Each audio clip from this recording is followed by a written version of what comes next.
ভাই মেসি আমার আব্বা, মেসি আমার আব্বা। আপনার আসল আব্বাকে বেশি ভালোবাসেন নাকি মেসিকে ভালোবাসেন? মেসি রে, মেসি রে, মেসি মেসি মেসি।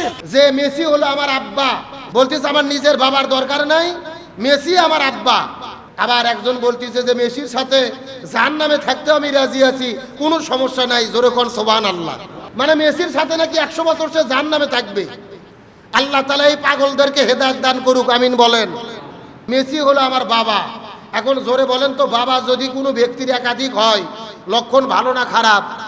কথা বলে না কেন? আমাদের এলাকাতে তো বলে যার বাপ বেশি হলো কি সন্তান? অবৈধ জারদ সন্তান। তা আপনি যাকে তাকে বাপ বলতেছেন। আপনার বাবা আপনাকে জন্ম দিল, সেই বাবাকে অস্বীকার করে বলতেছেন মেসি হলো আমার আব্বা।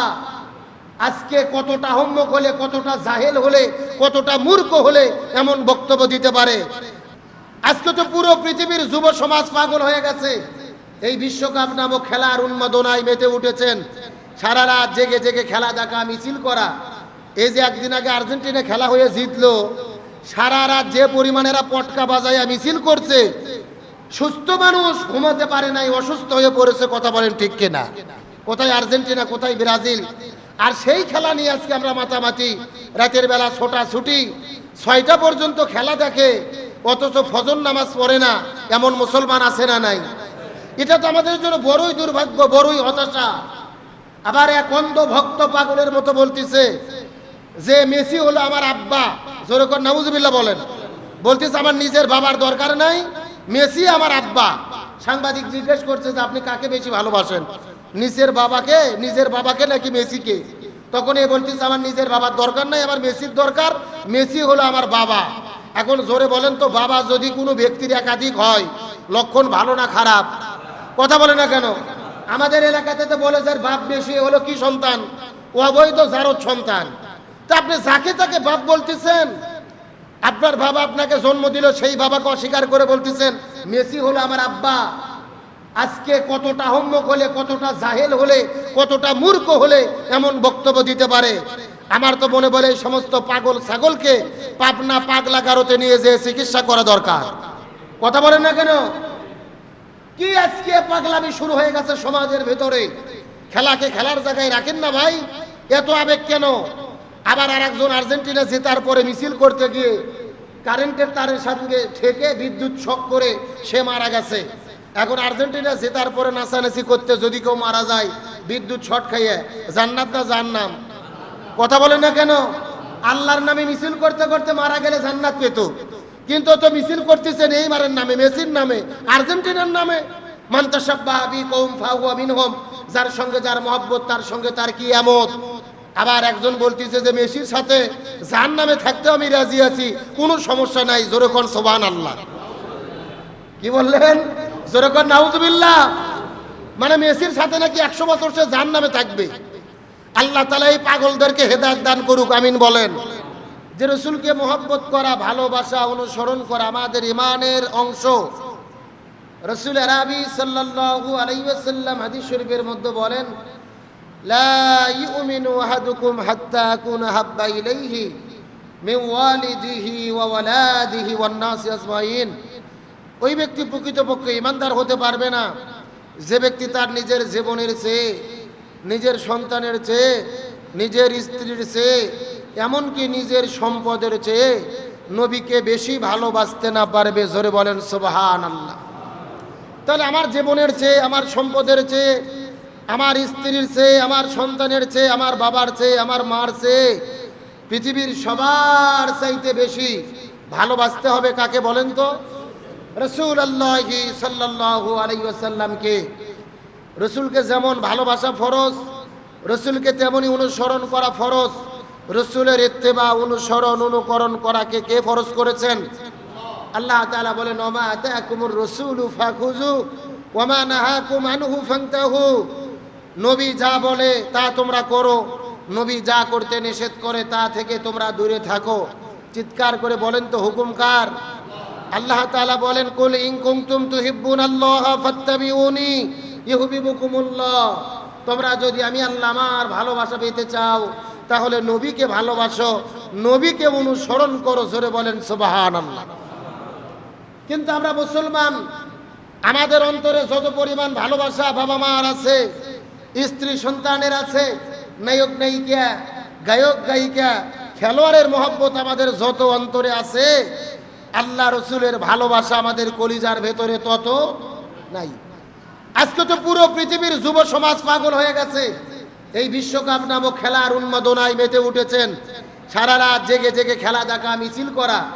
এই যে একদিন আগে আর্জেন্টিনা খেলা হয়ে জিতলো, সারা রাত যে পরিমাণেরা পটকা বাজাইয়া মিছিল করছে, সুস্থ মানুষ ঘুমাতে পারে নাই, অসুস্থ হয়ে পড়েছে। কথা বলেন ঠিক কিনা? কোথায় আর্জেন্টিনা, কোথায় ব্রাজিল? আর সেই খেলা নিয়ে আজকে আমরা মাতামাতি, রাতের বেলা ছোটাছুটি, 6টা পর্যন্ত খেলা দেখে, অথচ ফজর নামাজ পড়ে না এমন মুসলমান আছে না নাই? এটা তো আমাদের জন্য বড়ই দুর্ভাগ্য, বড়ই হতাশা। আবার এক অন্ধ ভক্ত পাগলের মতো বলতেছে যে মেসি হলো আমার আব্বা। জোরে করে নাউজুবিল্লাহ বলেন। বলতেছে আমার নিজের বাবার দরকার নাই, মেসি আমার আব্বা।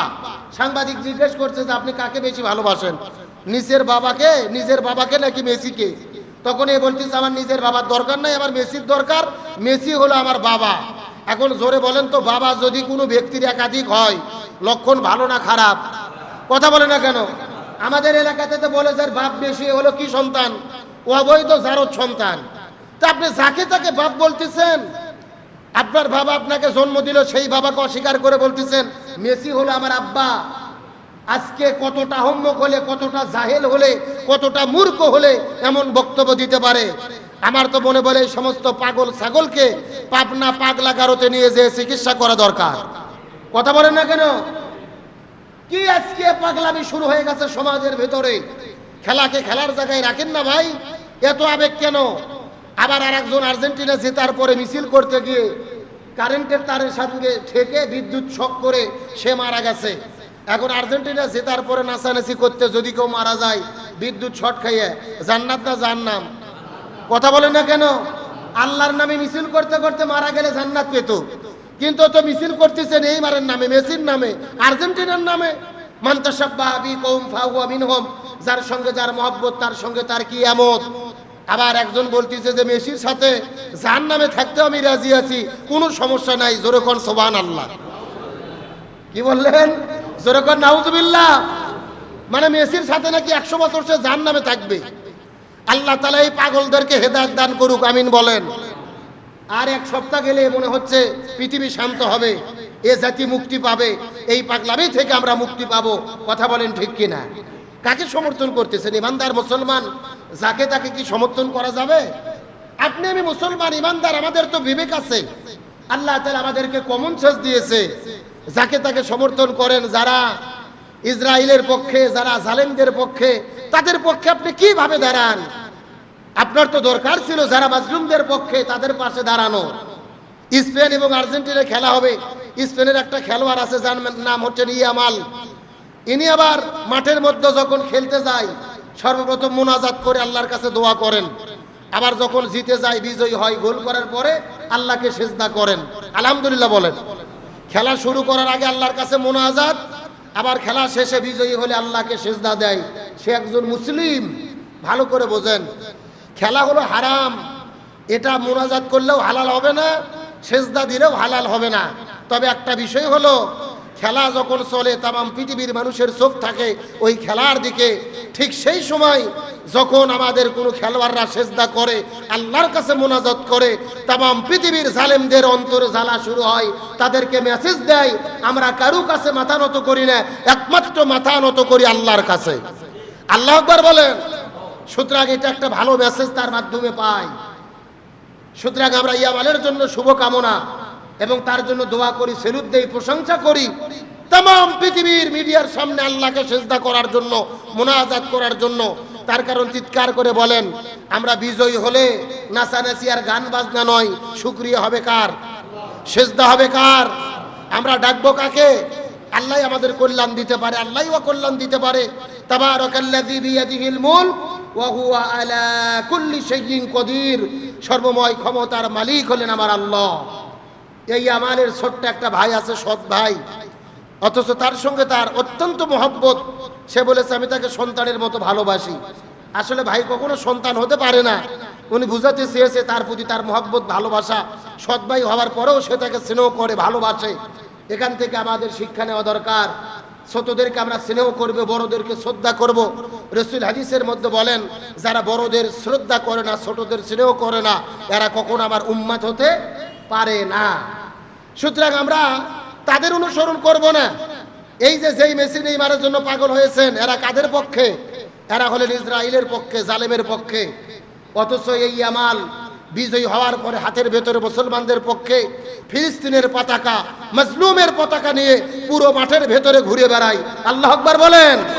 তাম পৃথিবীর সব জালেম যখন মুসলমানদের বিরুদ্ধে, সেই সময় তিনি যখন মাজলুমদের পক্ষে পতাকা নিয়ে দৌড়ায়, তাম পৃথিবীর জালেমের বুকে বুলেটের মতো আঘাত হয়, তাদের অন্তরে জ্বলনি শুরু হয়। সুতরাং সমর্থন যদি করতেই হয়, মুসলিমদের করেন, মানবতার পক্ষে দাঁড়ান, ইসলামের পক্ষে দাঁড়ান। ইহুদি খ্রিস্টানদের সমর্থকদেরকে সমর্থন করে জাহান্নামে যাওয়ার রাস্তা এবং পথকে উন্মুক্ত করবেন না। কথা বলেন ঠিক না বেঠিক? আল্লাহ তাআলা আমাদেরকে সঠিক বুঝদান করুক, বলে আমিন।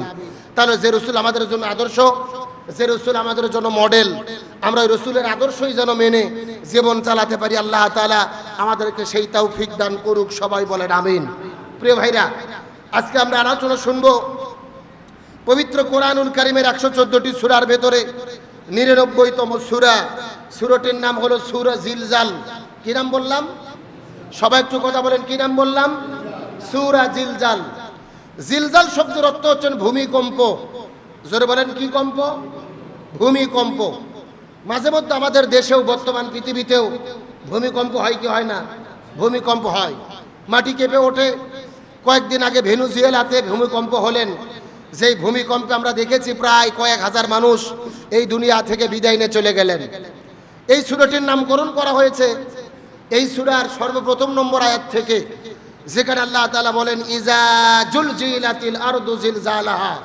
পৃথিবী যখন তার কম্পনে কম্পিত হবেন, পুরো পৃথিবী যখন কেঁপে উঠবেন, পুরো পৃথিবী যখন উলুট পালুট হয়ে যাবে, ধ্বংস হয়ে যাবে। মুফাসসির কিরাম বর্ণনা করে বলেন, আল্লাহ তাআলা ইজা জুলজিলাতিল আরদু জিলজালাহা দ্বারা কিয়ামতের দিনকে বুঝিয়েছেন। অর্থাৎ কিয়ামতের দিনে যে ভূমিকম্প হবেন, পুরো পৃথিবী কেঁপে উঠবেন, আল্লাহ তাআলা সেটাকে বুঝিয়েছেন।